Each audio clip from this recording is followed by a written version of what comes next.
ओ बिथांमोना बुंनायनि अनगा जेबो राहा गैला। मानोना रानहाबनाय जिबौ गोरान बायदि बिथांमोना अबस्थायाव जानानै फैबाय। जिबौ गोरान जानानै मैदेरखौ मन'नायनि सिमां नुनाया माने साननो गोनां मोनसे बाथ्रा। मानोना जाय हाग्रामानि अबस्थाया देग्लाय दिनै लाथिख' जानानै फैबाय। जोबथा एसेमब्लि सेसनाव बाहागो लाफैथों आरो बाहागो लानो हायाब्ला आसान गाननानै बिथाङा रायजोफोरनि खाथि खाथि गिदिंहैथों। खुलुमबाय बयखौबो। नोंथांमोना थाम्बनेल आरो इन्ट्र' भिडिअ नायनानै मोनथिखाबाय बिटिआरनि EM रन्जित बसुमतारी बिथाङा बिनि अनगायैबो मानाव गेदेर हाग्रामा महिलारिनि हेंथायै खौरांगिरिनि सिगाङाव गोबां बाथ्रा बुंबावदों। नोंथांमोना बे भिडिअखौ जोबजासिम नायोब्ला गासै बाथ्राखौ नोंथांमोना आबुङैनो मोनथिनानै लानो हागोन। रायजोफोर, बिनि सिगाङाव आङो फंनैसो बाथ्रा बुंग्रोनो सानदों। इउपिपिएलआ एबसु आरो बिजेपिनि अक्सिजेनजोंसो थांनानै थानाय। एबसुआ मदद खालामाब्ला मालाबाबो इउपिपिएलआ गाव हारसिं देरहासार जानो हाया। थांनाय बिटिसि बिसायख'थियावबो एबसुआ मदद खालामनायखायसो, एबसुआ हेफाजाब होनायखायसो इउपिपिएलआ बेखिनि मासिखौ आवग्रिनो हादों। एबसुआ इउपिपिएलखौ मदद खालामामोनब्ला, बिजेपिआ पेकेज होआमोनब्ला मालाबाबो इउपिपिएलआ बेखिनि मासिखौनो आवग्रिनो हानाय नङामोन। दा फैबाय थानाय बिटिसि बिसायख'थियाव बिजेपिआ गाव हारसिङैनो बिसायख'थियाव बाहागो लागोन। कंग्रेसआबो गाव हारसिङैनो गेलेगोन। बिपिआबो गाव हारसिङैनो गेलेगोन। बेनि अनगायैबो गुबुन गुबुन राजखान्थि हान्जाफोरा फैबाय थानाय बिटिसि बिसायख'थियावहाय गाव गाव हारसिङैनो बाहागो लागोन होननानै रायजो राजाफोरनि सिगाङाव, खौरांगिरिफोरनि सिगाङावहाय बुंनानै लानो हादोंब्ला इउपिपिएलआ फैबाय थानाय बिटिसि बिसायख'थियाव गाव हारसिङैनो गेलेगोन होननानै दिनैसिम मानो बिथांमोना बुंनानै लानो हायाखै। रायजोफोर, फैबाय थानाय बिटिसि बिसायख'थियाव बर'नि मोननै रिजनेल पार्टि जायखौ जोङो बुङो बिपिएफ आरो इउपिपिएल, बिपिएफआनो देरहायाथों मानो, इउपिपिएलआनो देरहायाथों मानो, मोननै दोलोनि गेजेराव बबेबा मोनसेया बांसिन भट मोननानै देरहाब्लाबो स्टेटआव जि सरकार दङ बै सरकारजोंसो गोरोबनानै बिटिसिखौ सालायखानांगोन। स्टेटआवहाय कंग्रेस थायोब्ला कंग्रेसजों गोरोबनानै बिटिसिखौ सालायखानांगोन। बिजेपि थायोबा बिजेपिजों गोरोबनानै बिटिसिखौ सालायखानांगोन।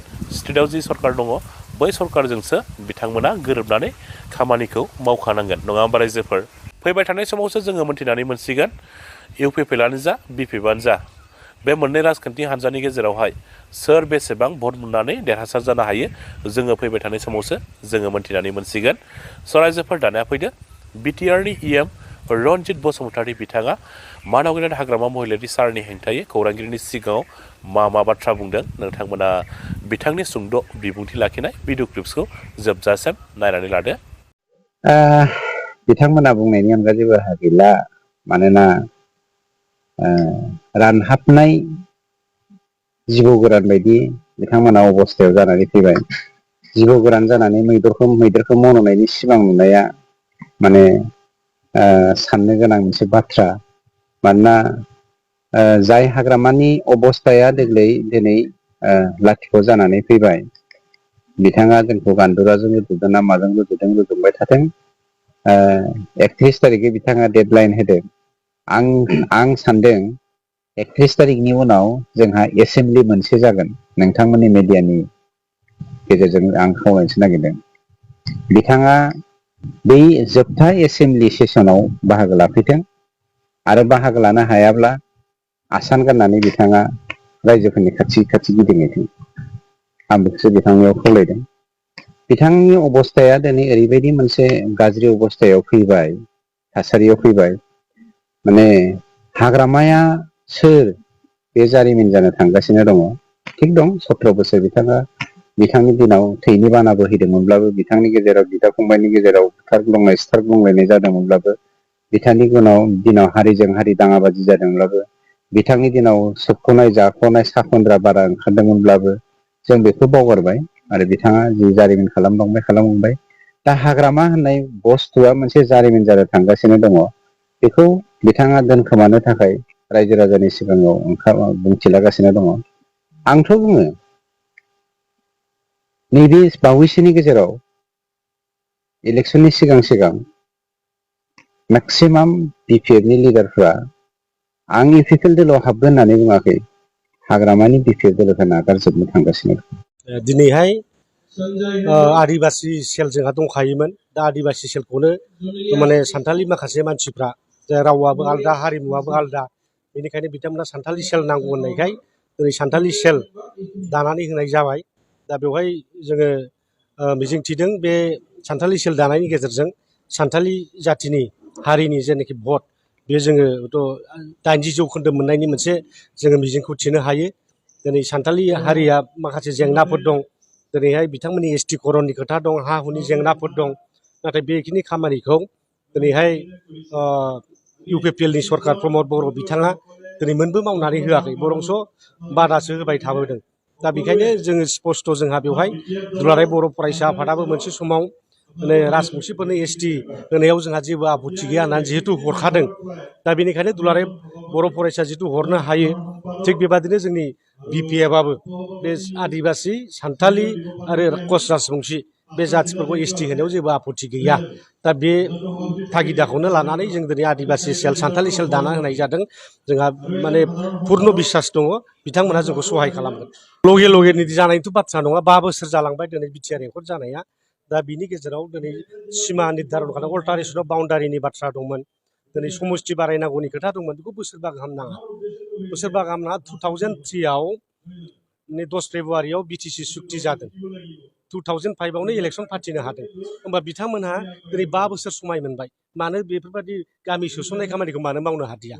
दिनै सिएमआ बुंलाङो 16था गामि, मालाबा 13था गामि, मालाबा 10था गामि सोसनबाय थानाय होनो। नियमाथ' बे नङा, सिस्टेमा बे नङा। दा बाउन्डारि कमिसन दङ। बाउन्डारि कमिसनासो बेखौ डिक्लियार होगोन, गभर्नरासो डिक्लियार होनांगौ बेबायदि। खिन्थु बिथांमोना जेबो मावाखै। दा बेखायनो बायदिसिना सानसेनि थाखाय मावनाय खामानि नङा, साननैनि थाखाय नङा होनलाबायदों। बिथांमोनहा जयग'था गैया, मावनो हाया, बेखौ बुंनानै लानाया मोजां। दा बिपिएफआव इन्टेलेक्सुवेल गैया होननानै सोर बुंदों? जेसेबांनाखि इन्टेलेक्सुवेल दं, फोरोंगिरिफोर दङ, कलेजनि फोरोंगिरिफोर दं, इउनिभार्सिटिनि फोरोंगिरिफोर दं, गासिबो फ्राय बिपिएफजों दंजोबो। आरो दिनै बिथांमोनहा दिनै साननानै नाय नोंथांमोनहा जेसेबांनाखि फोरोंगिरिफोर दं, जोंजों मानि थाखाय दं?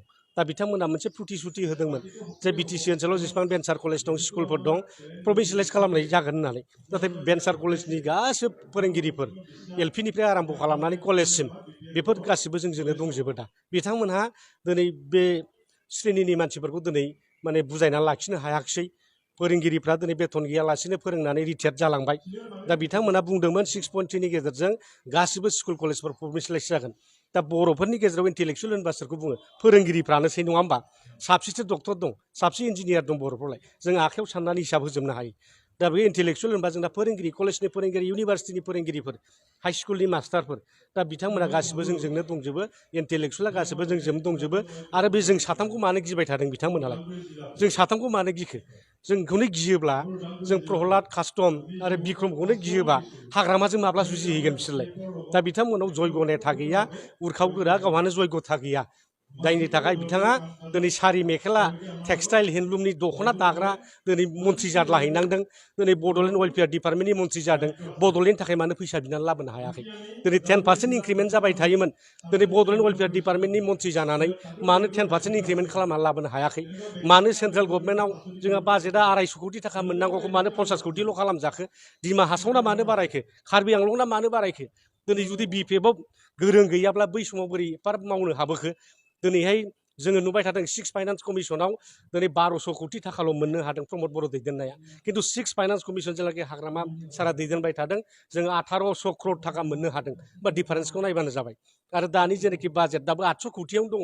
बे बाजेटआ मा लांखावनो 1200 कोटियाव थांनांगौमोन। नाथाय मा खालामदों हेमन्त बिश्व शर्मा दा बुरबक खालामदों आरो मालाय दिनै बे उरखाव गोरा ब्रह्मखौ। जे जोंना 10% इंक्रिमेन्ट जाबा दिनैहागै 1200 कोटि फैखानांगौ। दा बेखौनो जोंनि आसामनि चिफ मिनिस्टार मानाव गेदेर बिथाङा बुंबाय, आं 500 कोटि थाखा स्पेसियेल पेकेज होबाय। खिन्थु मोनखानांगौआ बेखामोन दिनैसिमाव। दा बेखौ स्पेसियेल पेकेज नाम होफ्लाबाय। दा बिसिबां बुरबक बानायगासिनो दं उरखाव गोरा ब्रह्मखौ, प्रमद बर' बिथांमोनखौ। दा बिथांमोना जेबो आन्दाजखौ मोना। बिथांमोना माबादि खालामना जे राजनिति खालामना जाम्बा खालामगासिनो दङ। दिनैहाय नरेन्द्र मदिया मालाबा बड'लेण्ड उत्सबआव बुङो 1500 कोटि थाखा हरनाय जाबाय। 400 जन एनडिएफबिखौ साख्रि होनाय जाबाय, केसफ्रा उथायजोब्बाय बिदि बुंदों। दा दिनै नुबाय जोङो माने मोगथां महराव मोनसेबो गैया। मोनसेबो दफाखौनो मावनो हायाखै दिनै जों नुजोब्बाय।